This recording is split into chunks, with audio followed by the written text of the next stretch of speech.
નમસ્કાર મિત્રો, વિડીયોમાં તમારું સ્વાગત છે। જી હા મિત્રો, અત્યારે હાલના મોટા અને મહત્વના સમાચાર સામે આવી રહ્યા છે। તો મિત્રો, સમાચારમાં વાત કરીએ તો કેદારનાથ યાત્રાધામમાં દુર્ઘટના સર્જાઈ। ઉત્તરાખંડના રુદ્રપ્રયાગ જિલ્લામાં આવેલ વિશ્વ પ્રસિદ્ધ કેદારનાથના યાત્રામાં ટ્રેકિંગ રૂટ પરથી એક અત્યંત દુઃખદ અને ચોંકાવનારી ઘટના સામે આવી છે। કેદારનાથના પદયાત્રા માર્ગ પરથી નીચે ઉતરી રહેલા બે યુવાન તીર્થયાત્રીઓ અકસ્માતનો ભોગ બન્યા છે।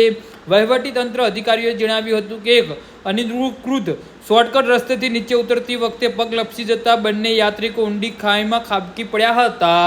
તો આ ગંભીર અકસ્માતમાં એક યુવકનું ઘટના સ્થળે જ કરુણ મોત નીપજ્યું હતું, જ્યારે બીજો યુવક ગંભીર રીતે ઘાયલ થયો છે। જિલ્લા કટોકટી ઓપરેશન કેન્દ્રના જણાવ્યા અનુસાર આ દુર્ઘટના કેદારનાથના પેદલ માર્ગ પર પોલ નંબર 337 અને 340 ની વચ્ચે ઘટી હતી।